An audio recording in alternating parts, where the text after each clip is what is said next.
flashes across. Maher sets up Carl, side of the net, deflected, score! Maher moving in, stops, cuts to the middle, still has a shot! Score! Here's Hughes giving it across. Oh, what a save! Save by Maher!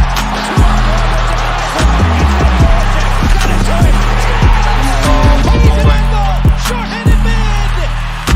He scores! Up top, cruising is Provorov. He scores! Ivan Provorov! What is going on, everyone? Welcome back to the Flyer Up Podcast. I'm your host, Amedeo Grassia, along with my partner, Chris Maher. As always, we live stream on the Painted Lines TTP Sports and Flyers Fan Mania 93. And if you do not tune into the podcast live, tune into it late, just don't view it at all. It's always going to be up on Apple, Spotify, wherever you listen to your podcast at. So a merry belated Christmas, everyone. It's been a very weird week with no NHL action, a lot of COVID situations, and we're going to talk about that. But first, like I said, merry belated Christmas. So, Chris, how was your Christmas? It was good. You know, it was fun.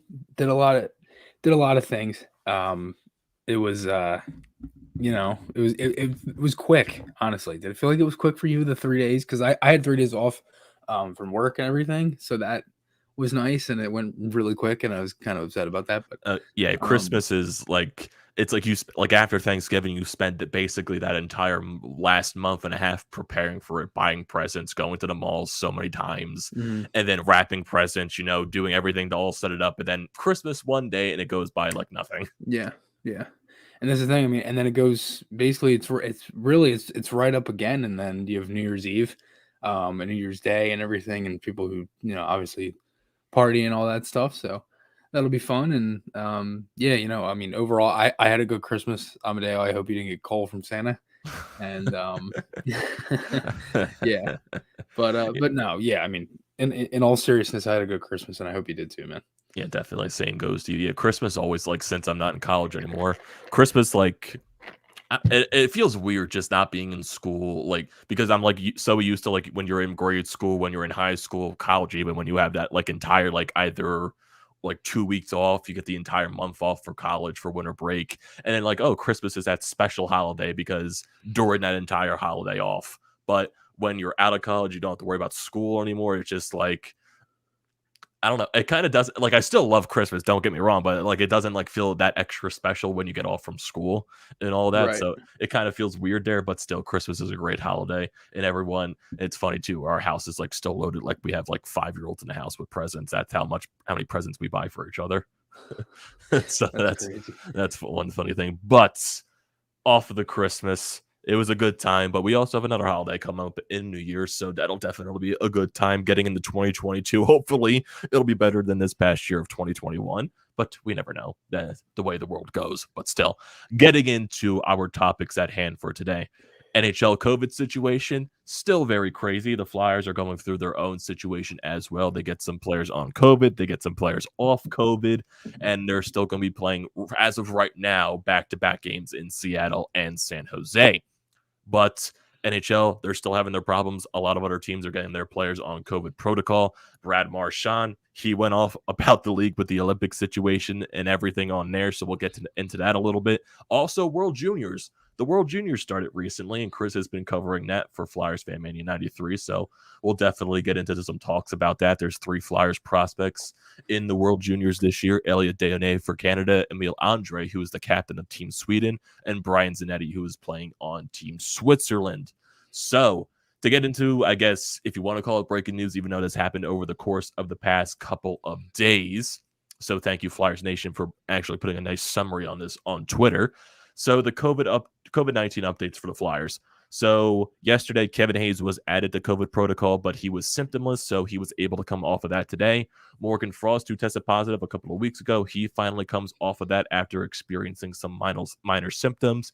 He is cleared to practice today, and they'll both play on Wednesday if the game still is played. You never know at this point. Also, Max Woolman, he came off of COVID protocol yesterday, but the Flyers, who are currently in protocol right now, Scott Lawton, who was added yesterday, Sean Couturier, who was actually added on the 21st of December before the Washington game was postponed. Then you also have Carter Hart, Ryan Ellis, who is still also going through his injury situation, and Derek Brassard. So the Flyers, they're going through their situation, and in turn, they call up players to the taxi squad because now the NHL is allowing taxi squad once again. So on the 27th, the Flyers recalled Jackson Cates, Gary Mayhew, and Felix Sandstrom from the taxi squad. And this past day, the Flyers called up Cam York and Kirill Ustimenko to the taxi squad. So it sounds like Martin Jones, he's going to be playing tomorrow in Seattle, possibly also Thursday in San Jose. And then I think it was Mike Yeo or Chuck Fletcher said that Felix Sandstrom might get his first NHL start during this stint. They just don't know yet when that's going to happen. Yeah, I think the Sandstrom thing is, I think that more is dependent on Hart and what kind of happens with his situation since he's on the protocol, and if he's not able to play, then they'll have to, obviously they'll have to take it a day-by-day basis there. But yeah, I mean, look, I can't be the only one who's thinking this. I know that they're getting guys back, but it really would be nice if they could kind of just postpone these games until the new year, and then you have a more combined month of February. You have, 2 more games out of that month. So instead of 4 games that you would have played, now it would have been 7. That makes it 9. So maybe there's more games in there. And, it's a little bit more of a break, but it gives the Flyers a chance to get a little bit healthier. Maybe Couturier comes back since he was put 5 days earlier than Ryan Ellis and 5 days earlier since that was announced. So maybe you get some guys back instead of that. But look, for what they're dealing with, and obviously the whole league is dealing with it from many teams. I mean, I think the last time I looked, I think Calgary had 19 guys in COVID protocol, which is God. Yeah, that's more skaters that they usually have on the bench that they had in the protocol there. So overall, it's rough right now with the league, and I'm not sure what they do. I mean, we already saw today the World Juniors game for USA and Switzerland was postponed. That game was supposed to take place at 4:30 Eastern time. And Flyers prospect Brian Zanetti was supposed to play in that game for Switzerland, and he is not now because of that game being postponed. And Switzerland actually gets a 1-0 win in that game since the COVID issue came from the United States. They had 2 players test positive. So that's a forfeit for the United States because the COVID issue came from them, and the Swiss pick up a win that I'm not so sure they would have won that game just because of, the difference in talent for both teams. But overall, it's definitely a rough situation. I think it's already the second game that's been postponed. One of the pre-tournament games were postponed as well. I forget the 2 teams that played, but there was one of them that was postponed. And so they've dealt with it a little bit differently than the NHL. But yeah, I mean, as for the league, it seems like that they're trying to take this as slow as possible. I know they've already reinstated the taxi squads, which is why certain guys got called up. York and Ustimenko, right? Yeah, that was who it was. That York and Ustimenko.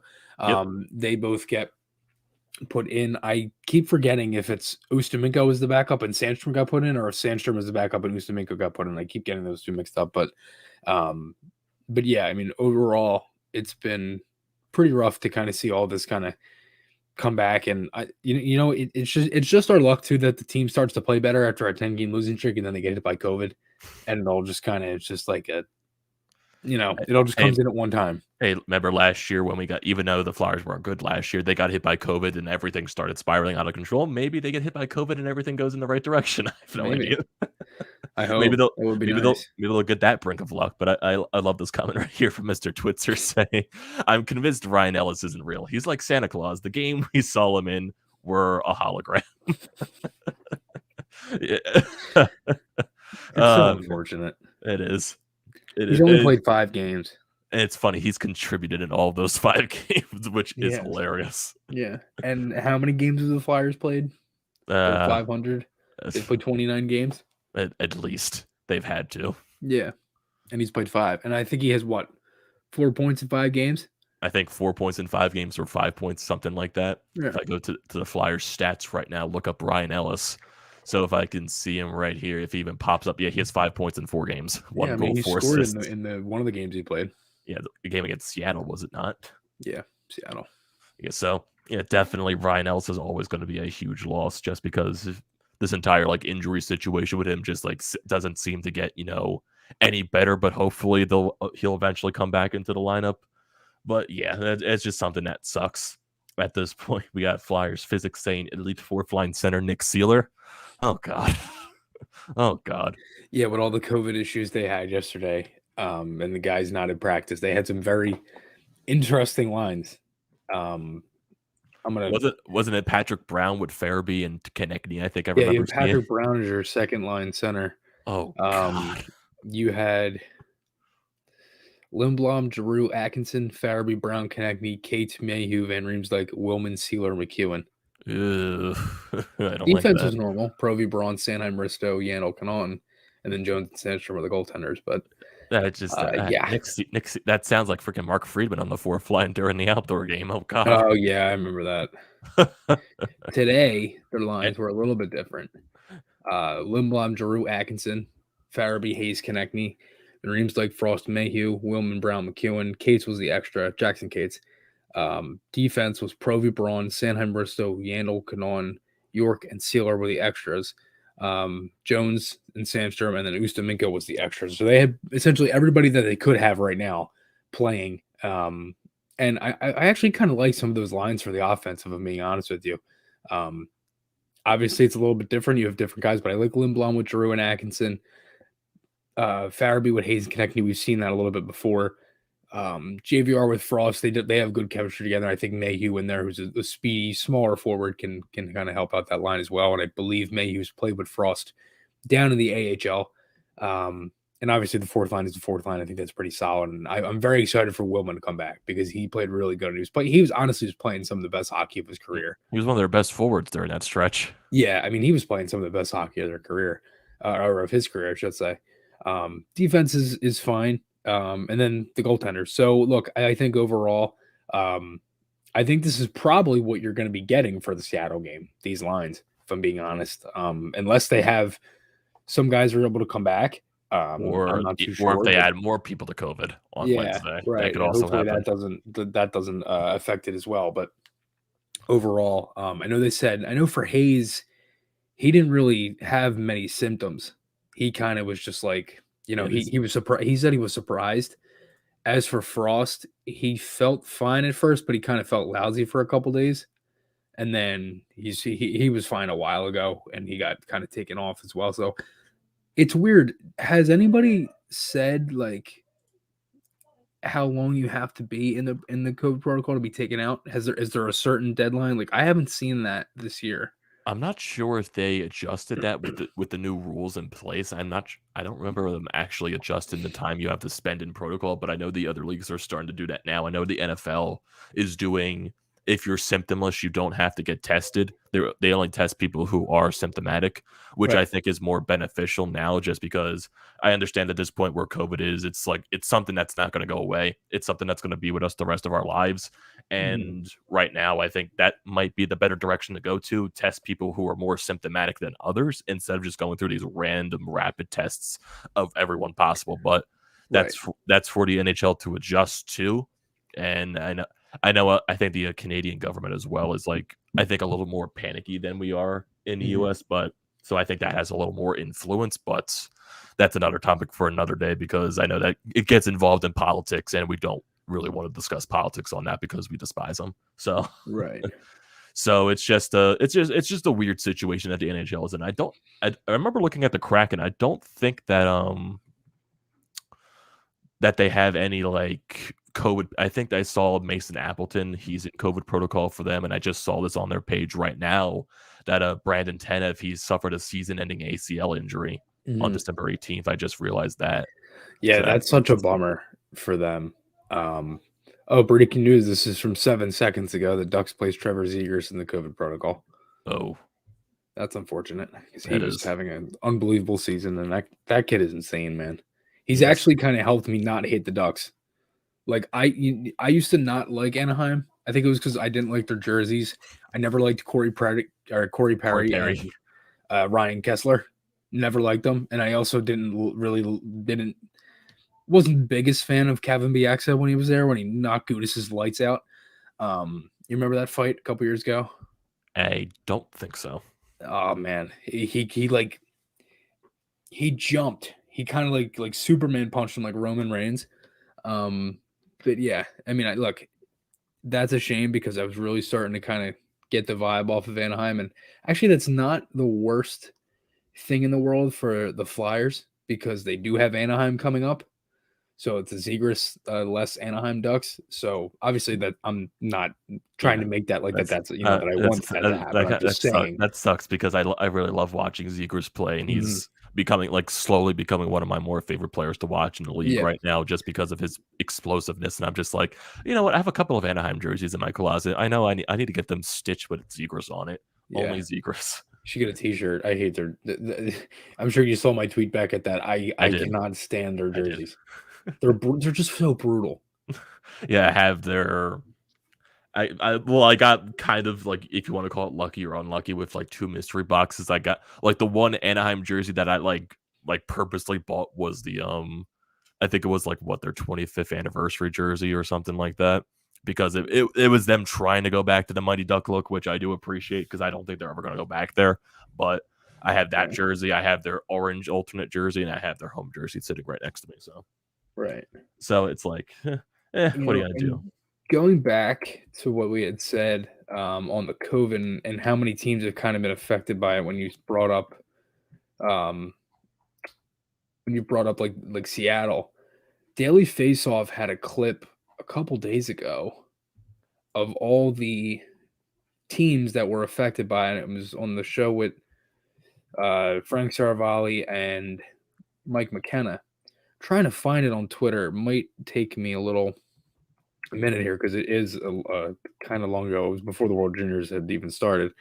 But they had there was a graphic up of all of the teams that had been dealing with a COVID issue, and there was only 8 teams that didn't. And I believe at the time Seattle was one of them that didn't have any COVID issues.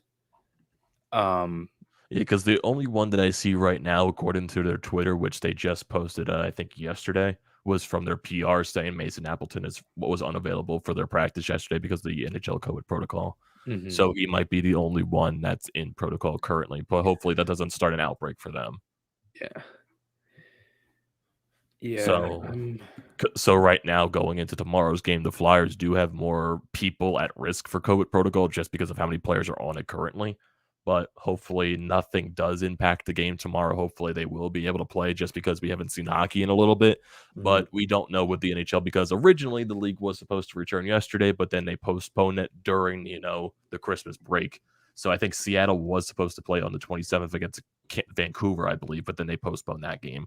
So I just sent you the tweet from the 21st. So you want to pull it up on the screen to show everybody, because that would take me forever to read how many the team and how many people are in it. And also I'd probably butcher it since I can barely speak English half the time. So let me bring this up right here. So it looks like right now Daily Faceoff shows players in COVID protocol, 123 total, 16% of the rosters.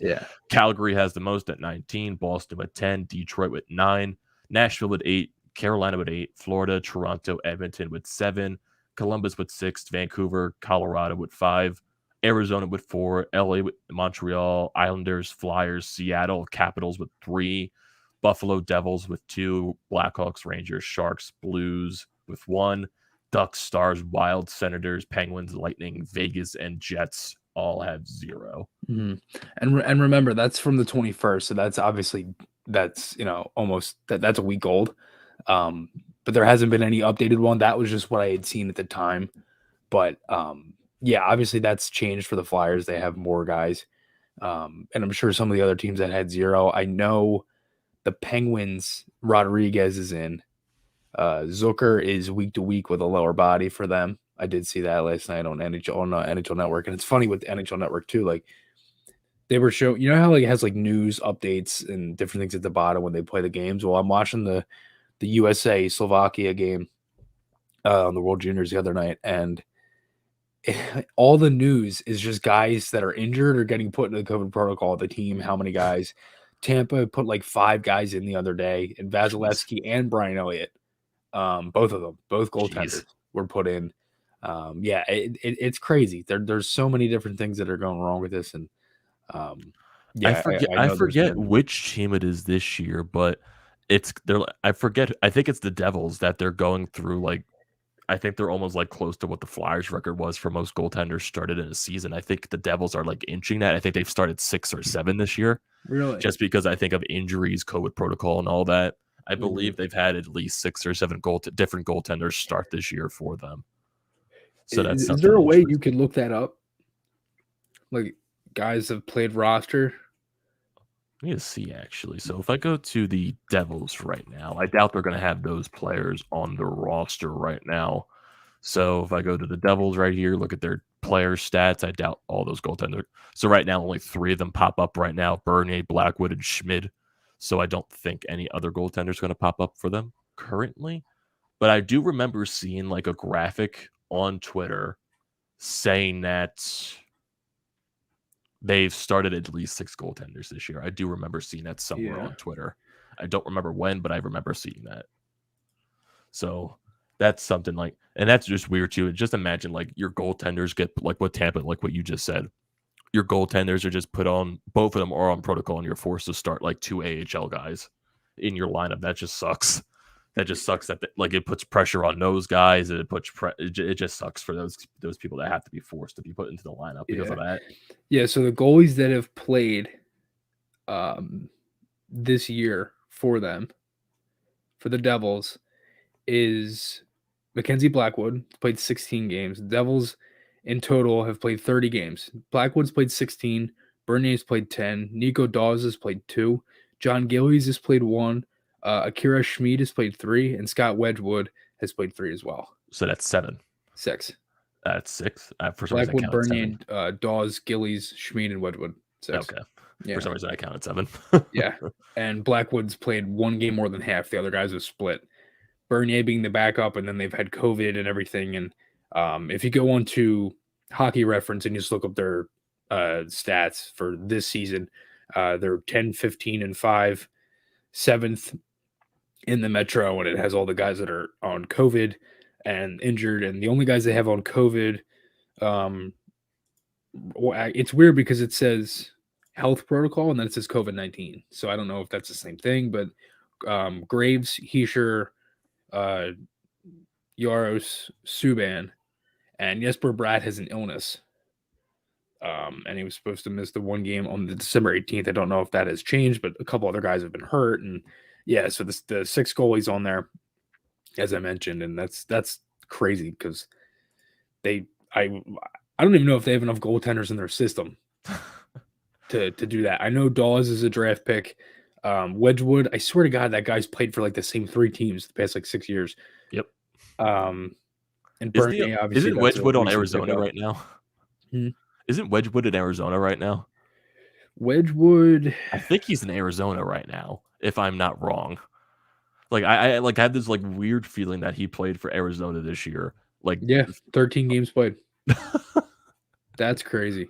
So was he traded? Was he picked up on waivers by Arizona? I think it was waivers. Okay. Because he has 3 games played this year with New Jersey, and 13 games played with Arizona. Jesus. He actually doesn't have horrible numbers for being in Arizona. 907 save percentage, 364. Yeah, their goaltending really hasn't been the issue in Arizona. It's really been fantastic for them. Yeah, on the road he's been fantastic. At home his numbers are terrible. Yeah. And then you got Carter Hutton, who's only played 3 games this year, and all of his stats are terrible. Jesus. Yeah. It's a shame. Oh, man. That's just like, so the NHL this year, it's just going to be, it's just a weird situation with everything that's going through right now because, like, should they postpone until the new year? I have no idea. And then we got another comment here from Mr. Twitter saying, has there been any word on Wade Allison right now? No, there really hasn't. With the injury that he did get down in the AHL, what was it? Was it a upper body injury that he had? Elbow injury. So did they really say how long he was going to be out, or was it like something like he's indefinitely out? I think they just said he was seeing a specialist, and they'll be probably more info at some point. But that kid cannot catch a break. Nope. No, he can't. It's such a shame. Like, I would love for this guy to be he would have made the team out of camp. He would have. He definitely would have. And it just sucks because, like, when Allison was in the lineup, he was really good. And it just sucks that it's hard to like pencil him into the lineup just because you can't rely on him right now with his injury issues. I mean, he got hurt in a rookie game, dude. Yeah. Like he's been I know he's had injury issues, I think, since college at this point. So that's nothing new. Yeah, I mean, it's like just nothing new. It just sucks because all that talent is there. It's just like it's hard for him to play a full season just because he gets injured. So it's like not his fault, but it's just like some people's bodies are just made differently. It's just bad luck, is what it is. There's nothing else to describe it. It's horrible luck. It's like Morin with the constant knee injuries that he has. It's just rotten luck that he has. Yeah. So it's just it's hard. So we got another comment from EJW right here saying he thinks that if you feel sick, they should be tested. If you aren't experiencing any symptoms but test positive, they should be able to play. Test positive people with symptoms should be able to sit. Yeah. Then, look, I personally, I think I honestly agree with that. I think if you're testing guys and they aren't sick, then, if they're feeling a symptom or something, and if it's, you also have to put into consideration, it's also cold and flu season, and you're basically in the heart of that right now, with it being the winter, and it's obviously colder weather and everything. And trust me, I was sick last week before Christmas, and I was just like, oh my God, is this COVID? Please don't be COVID. Yeah, dude, it's brutal. I mean, I wasn't feeling well for a while there. I think everybody's kind of been dealing with it differently. We've seen it with this new strain of the virus and all that stuff. So, I feel like for example, like Nick Sirianni for the Eagles, he tested positive after the game on Tuesday, stayed in a hotel for 3 days, and then he was back on the sideline on Sunday against the Giants. Yep. Like it's crazy. And he said he was fine. He didn't feel any symptoms. So if the NHL is testing guys who are symptomless, and basically don't feel anything, I think that's kind of a waste, because then you can also get a false positive, you could get a false negative. There's so many different things that can kind of come out of this. So I feel like they're basically kind of wasting their time. You know what I mean? It's like, again, in Hayes' case, like he said, he kind of felt fine. It was kind of just mild symptoms. And Stevie Yzerman had said it, like a lot of the guys are having mild, like cold symptoms. And that is, from my understanding, that's what this new strain is. It's kind of just like cold symptoms. But even still, it's like, if you're not feeling like legit sick and you're not feeling that way, why are you testing the guys? You know what I mean? Yeah. It's just one of those things where at this point now, COVID is just going to be with us the rest of our lives, and it's not going away at all. So it's one of those things where, like with the Italy, they're adapting right now with the NFL, the NBA, they're implementing the new rules. So now the NHL has to figure out how to adapt that way and not go into a massive panic for when you get all these outbreaks across the league. So that's one way they need to figure that out. Then we got Phantom 28 in the chat saying, "What's going on, boys? Just joined. What's going on, Phantom? How you doing?" And so, Chris, you saw Brad Marchand go off on Twitter this afternoon, right? Yeah. So I'm going to bring this tweet up as well from Brad Marchand, because he went off on the NHL and I think the NHLPA as well. I'm not entirely sure on that, but he mentioned both of them in this little screenshot post that he had. So he says that the NHL and the NHLPA can change the rules of the CBA to add a taxi squad so that they don't miss any games and don't lose any money, which has already been agreed upon that the players will pay back in escrow until the owners are made whole from what they have lost during this pandemic, regardless how many games are missed. Yet they can't do a taxi squad during the Olympics so they can honor the agreement they made so the NHL players can go. Please tell me that is not bullshit. And for all of you who want to pipe back about forfeiting play while being gone, yeah, not a problem. Let the players make their choice. So at this whole thing is Brad Marchand. Like, I understand at this point it sounds like he's upset because he's not allowed to go to the Olympics at this point. Yeah. So it seems like a lot of guys are kind of bummed, like they wanted to go. I know Patrick Kane had kind of had comments on it, that he's getting older and the next chance for him to go would think he'd be 36, 37. You know what I mean? So there's so many things that go into it. And obviously the players aren't happy. They wanted to go. So, I mean, I personally don't blame Marchand for speaking out. Yeah, I don't blame him at all either. Yeah, I gotta understand players at this point, they want to go. And I can Mhm. also stand like from the other side of it too, because like China's like their protocols right now are just like outrageous at this point. What was it, a 3-5 week quarantine if you do test positive there? Right, and So that's the thing, if you get a false positive, you know what yeah, I mean? you're There's so stuck many there. things that are wrong with it, and it's crazy. Yeah, so it's just one of those situations where it's like I don't blame him that he's mad. I don't blame that the players are mad. I don't blame that some players didn't want to go with this entire situation. So it's like you can see both sides of the argument right here. So I don't blame for anyone like choosing what side they chose for this specific situation. So it's just one of the things where I guess shit happens and you gotta I guess just take it how it is at this point because it's just a weird world that we're living in right now with Yeah. everything that is happening. So I guess that's just one thing that does suck in regards to this entire situations. Like, you don't have NHL going to the Olympics anymore. So now you got to like the team, like every different league has to, or different country has to struggle to find like different players for different leagues and all that. So like I would assume for Team USA, they're going to be finding people that play in Europe, that play in Russia, and maybe some old college guys to play for Team USA. Same thing for Team Canada as well. Overseas guys, college guys, and all that. So it's gonna be it's weird with hockey without the NHL at the Olympics, but it's still, I guess, a fun time. And also watching, the women's USA team and the women's Team Canada play each other, and hopefully in another gold medal game. That'll be very fun to watch. But it's just a tough time right now with everything going on in this league. It just sucks. So I guess to get on a brighter topic, Chris, you've been covering the World Juniors for the past couple of days for Flyers Fan Mania 93, your channel. So, and the Flyers prospects that have been playing during this tournament, let's get your thoughts on that and just basically your thoughts on the tournament as a whole. Yeah, I mean, look, Flyers have 3 guys. As you said, Dino Ye for Canada, Emil Andre, who's the captain of Team Sweden, and then you have Zanetti for Switzerland. So Sweden's played 2 games, starting off with Andre. They've played 2 games, and they won them both. They beat Russia, and they also beat Slovakia. Jesper Wallstedt was fantastic. Really in both games, I thought he was really good. But especially against Slovakia, that game, I was very surprised that Slovakia didn't win that game.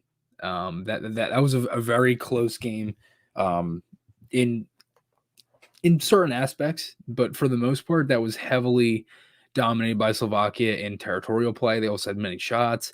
Wallstedt was really good, and Emil Andre had actually a couple plays late.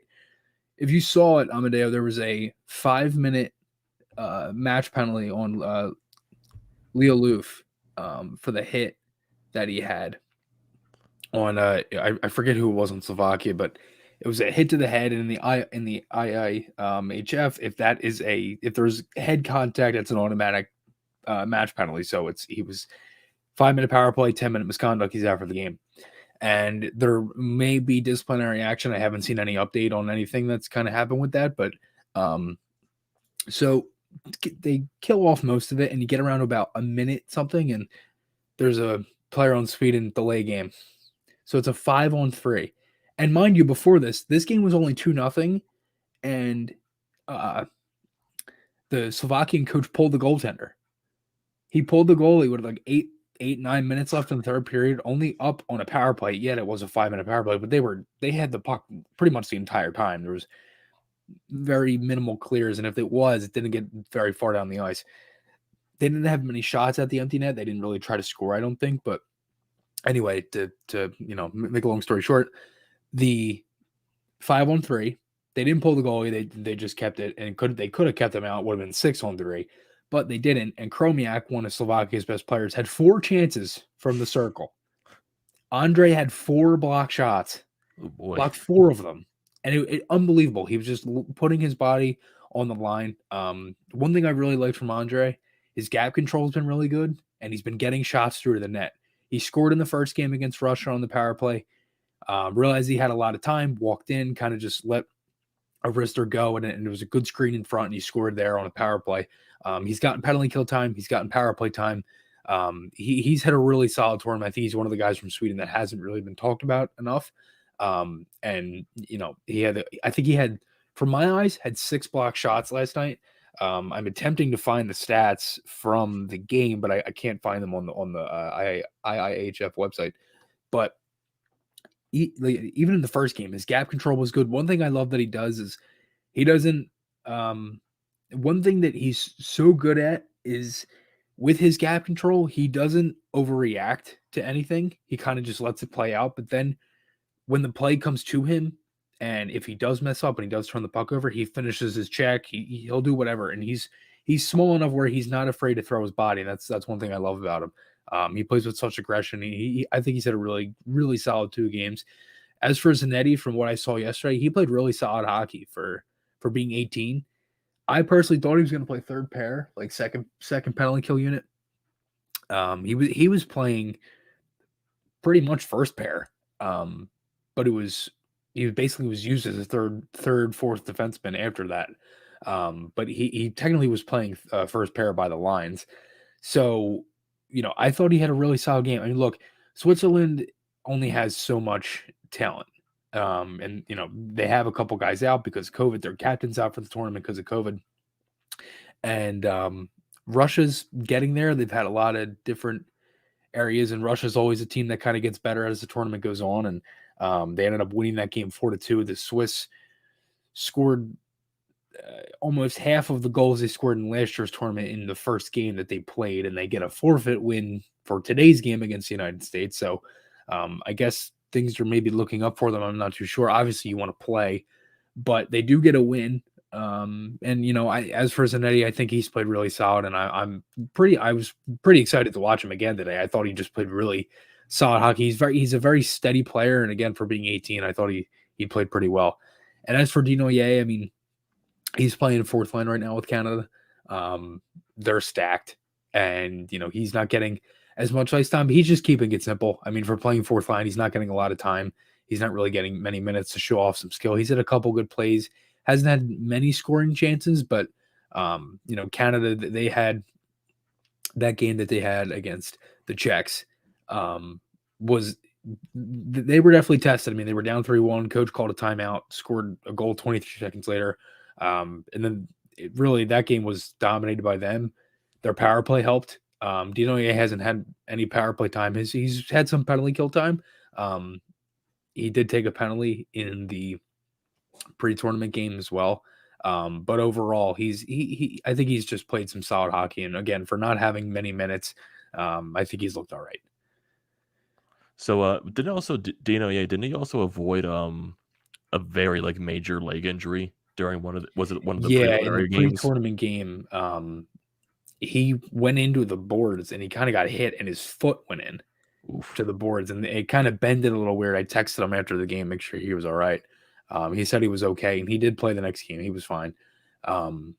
I don't think he had to get any. I don't know if he got X-rays or anything like that. I didn't ask him anything about that. I know Jamie Pascal had kind of tweeted that the X-rays came out okay, so maybe he did get X-rays. I personally don't know, but I 100% trust Jamie on that. But overall, I mean, it was late in the game. It was like 3 minutes left in the third, so you knew he wasn't coming out anyway. There was no point. There was 3 minutes left in the game, and I think they were winning at that point.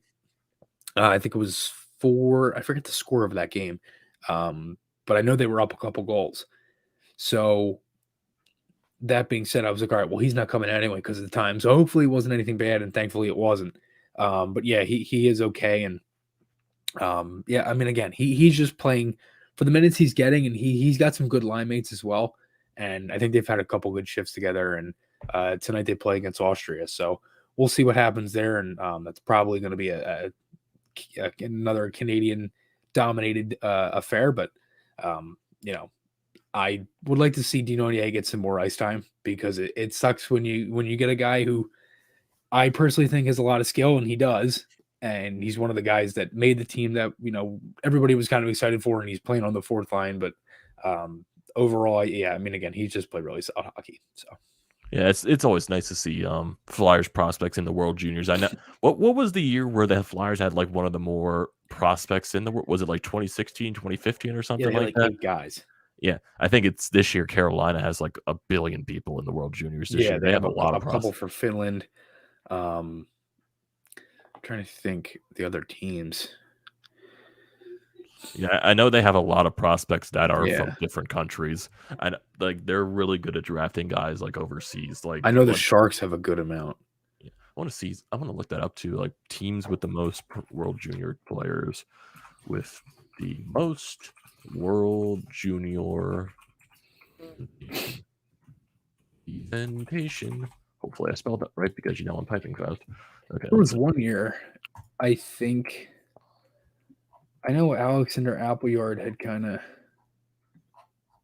Yeah, here we go. The World Junior roster is broken down by NHL team.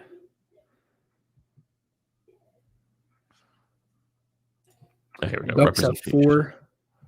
Anaheim has 4. The Coyotes have 1. Boston has 1. Sabres have 3. Flames have 1. Carolina has 10. 1 from Germany, 1 from the United States, 1 from Finland, Canada, Sweden, Russia, Sweden again, Finland, and then 2 more from Russia.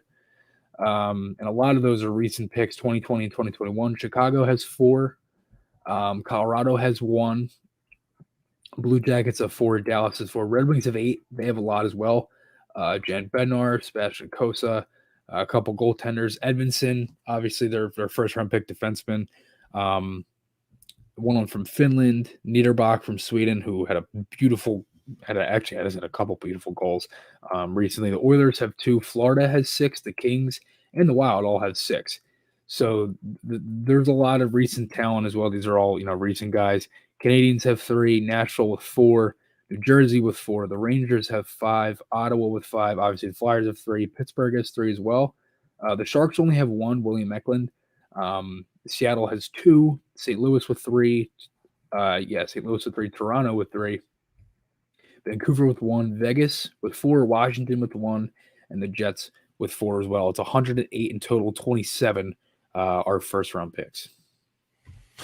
Flyers physics saying Flyers need Ivan.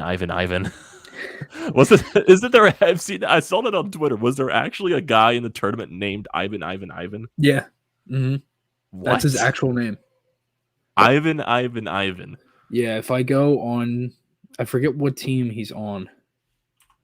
But if I go on, he's on Czech, I think, right? Czechia? It says that right here. Ivan. Why? Yep, Ivan. Forward. That's some creative naming. Mm-hmm. That's very creative. Yeah. Okay, it's just Ivan. Okay. Ivan, yeah. Okay. That's just crazy. That's very creative naming right there from the family. Oh man. Hopefully he becomes a star though. I want to see future NHL superstar Ivan. That'd be hilarious. That's a funny jersey, Ivan.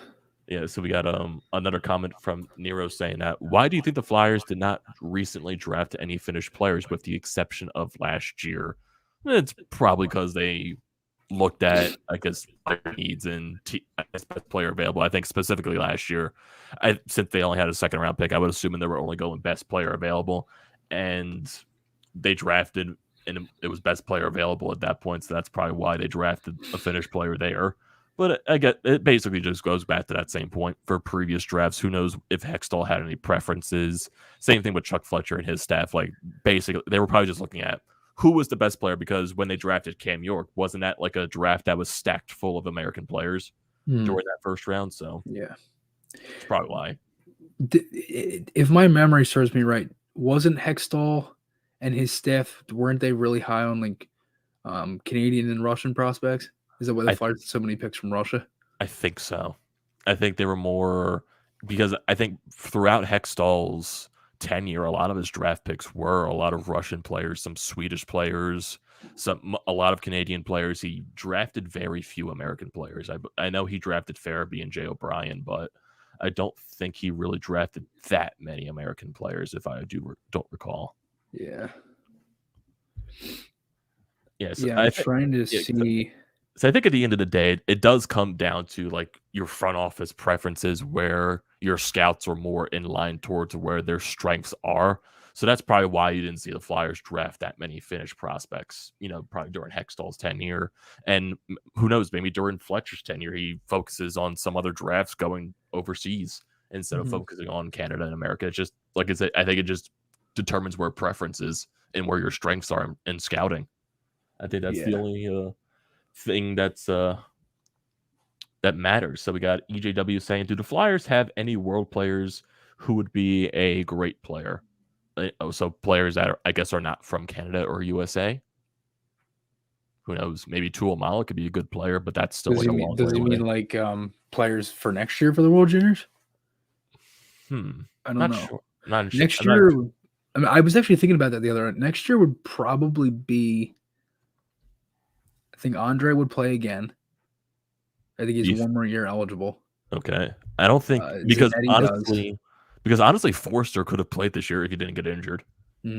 So I'm not sure if Forster would have it. Would he have 1 more year eligibility there, or would he be too old for the World Juniors? You have to be 20 years old. I forget how old Forster is. I think he's 19 currently. Yeah, if I'm not mistaken. So. He is 19. January 18th, 2002 is his birthday. So that's next month. So he can't play again. Okay. What about for Dinoye is already 19 and his birthday is in a couple months as well. I had a major brain fart on my video. I thought he had another year eligible and he didn't. I believe Andre can play again. I'm trying to I'm blanking on one of the names right now who also could have a possible. I'm blanking on the name right now and I hate that. But Andre's a February birthday, so he probably wouldn't be able to go back either. He's a February 2002 birthday. But Zanetti will because he's 18. He'll probably have another year or two. What about that's there we go. I remember now. Zade Wisdom, would he have another year of eligibility or would he be done? I believe Wisdom would not be able to. I don't know if the Flyers are going to have many guys next year. It also depends on the draft as well. True. You could probably get Tuamala next year for Sweden if he plays there. Or if actually Finland, what am I saying? Yeah, Wisdom is a July 2002 birthday, so he wouldn't be able to either. Yeah, probably if you'll see Tuamala next year in the World Juniors, but I don't think. Yeah, Tuamala if he has a better year, and probably Zanetti. And it also depends on their draft as well. So if they have other guys, and I'm sure they probably will. It's been a while since they've had a goaltender. Yeah, I don't remember the list. I know it was Carter Hart, but before that, I don't remember. I think it was Hart and Sandstrom that were the goaltenders, the last ones, and I think even before that, it probably was Stolars for America. I think that was the last time. I don't think the Flyers really don't have that many goalie prospects in the World Juniors. Really, was Fedotov a Russian goaltender at one point or no? I think so. I think he was. Yeah, I think that in the 2016 year, the Flyers had like. Oh wait, Erson was a goaltender for Erson. Yeah, Erson was a year or two ago, I believe. Yeah, so he was the last Flyers goalie. Yeah. I'm gonna look up. How do you look up that? Like, how many players are from? I'm trying to figure out how I could find that on the internet. Like the amount of guys they've had over the years for all NHL teams. You could probably look for, let's see, Flyers World Junior history, probably on Google. World Juniors history. Let's see. Flyers Prospect Edition World Juniors. That's this year's. I'm trying to like you're trying to go for like Flyers just history in general for the World Juniors. Let's try to see. So you got this is a list from Bill Meltzer, I guess, talking about recent Flyers prospects that are on here, or players that were World Juniors. So he lists like everyone that's on here right now. So he has Chris Bigris was a prospect here in the World Juniors. Sean Couturier was. Joel Farah was a couple of years ago. Morgan Frost, Shane Goss to spare for USA. Claude Giroux, Robert Haig, Carter Hart, of course, Travis Konecny, Scott Lawton, Tanner Lindsitsky, Oscar Lindblom, Sam Moran, Phil Myers, Derek Bouliot, Ivan Provorov, Travis Sanheim, JVR, Jake Voracek, Yegor Zamula. Also got a couple of honorable mentions here. And I'm sure, like, if you're looking at old Flyers as well, I'm sure Mike Richards, Jeff Carter, they were on their respective Team Canada when they were the unbelievable 2005, I think it was. I think so. Yeah, that stacked Canadian team. Jesus, like who were the players on it? It was it Tavares on that team or was it someone else? Was Tavares on that team or was it Sidney Crosby? Bergeron was Marchand. Yeah, I gotta look that up now. The 2005 Team Canada World Junior roster. Let's see this entire thing. We got Patrice Bergeron, Ryan Getzlaf, Jeff Carter, Sidney Crosby, Andrew Ladd, Corey Perry, Dion Phaneuf, Colin Fraser, Mike Richards, Clark MacArthur, Anthony Stewart, Danny Savret, Brent Seabrook, Braden Coburn, Cam Barker, Sean Bell, Steven Dixon, Jeremy Colleton, Jeff Glass, Shea Weber. Jesus. Shea Weber only played 6 games, no points. Let's see who had the most points for this team, Canada, in the World Juniors. So Bergeron was not. Crosby was 17th during this year. Wow. Bergeron had 13 points. Getzlaf had 12. Carter had 10 with 7 goals. Crosby had 9. Ladd had 7. Mike Richards, he had 5 points during this World Junior year. I'm trying to see. Like, I know there was a year where USA was very stacked. I forget what year. I know USA over the previous couple of years, 10, they've been very stacked. 2010 when they had Kreider. Let's see this USA 2010 team. So if I go here, Team USA, we got Derek Stefan, Jerry DiMaggio, Kyle Palmieri, Danny Kritzo, Jordan Schroeder, Chris Kreider, John Carlson, Jeremy Morin, Matt Donovan, AJ Jenks. There are some of these names that I just don't recognize at all. Tyler Johnson, Philip McRae, Jake Gardner, Ryan Bork. There's a lot of. I think it had to be what? I think it was 2013, I believe. 2013, 2014, maybe. What year during the early 2010s did USA win gold? Was it 2013 or 14 in the World Juniors? Trying to remember. Say that again.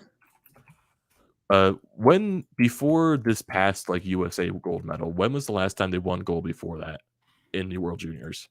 I think it was 2010. It was 2010. I think so. 10 or 11. World Juniors. Let's see. They have 5 gold medals. They've won 2004, 2010, 2013, 2017, and 2021. Okay, so it was 2013. I am right about that. Mm-hmm. You look at the 2013 team, you got Johnny Gaudreau, Jacob Trouba, JT Miller, Alex Galchenyuk, Seth Jones, Vincent Trocheck, Riley Barber, Jake McCabe, Jimmy Vesey. Oh, God, Jimmy Vesey. Rocco Grimaldi, Ryan Hartman, Sean Corrali, Cole Boudreau, Mike Riley, Shane Gottsdaspair. He had 25 penalty minutes during that run. Jesus. John Gibson. Let's see.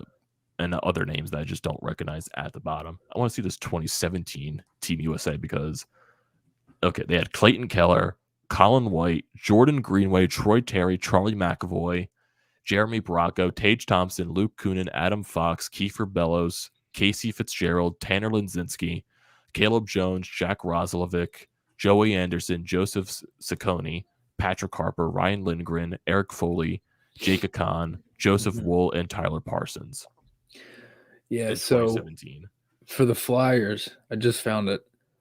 The players in the 2017 World Juniors. For Canada, you have Carter Hart and Phil Myers. Russia was Vorobiev and Rubtsov. Sweden was Sandstrom and David Bernhardt. Kasha for Czech Republic. Tanner Legzinski for the United States. And Matej Tomek for Slovakia. And that was the 2017 World Juniors. I believe there were other ones as well. I'm trying to find the tweet. Alexander Alpiard had put up a tweet. I think it might have been last year. I just searched it on Twitter if there was anything on there. And last year, the 2020 World Juniors, they had 4: Brink and York for USA, Ginning for Sweden, and Zamula for Russia. And then last year was Brink, York, and Andre. And then this year was a little bit different as well. Just Andre, who we mentioned already. 2018 was Rubtsov, Sushko, and that was different because Sushko was on Belarus, and Belarus isn't in it this year because of the delegation and all that stuff. Rubtsov for Russia, Sushko, Belarus, as I said. Hoberg for Sweden, Hart for Canada. And then 17, obviously. So that was the last couple years. For the Let me try to figure this out. 2019 was Frost for Canada, Ginning and Urson for Sweden, Farabee, Cates, O'Brien, and St. Ivany for 2019. They were all for the United States. And that's the most recent that I can find. I'd have to do some digging and try to find out the other ones, but for recent years. But yeah, for a couple years there, they had a good amount of guys in both, and really for all of it. But yeah, I mean, for the most part, they had a lot of prospects in those tournaments.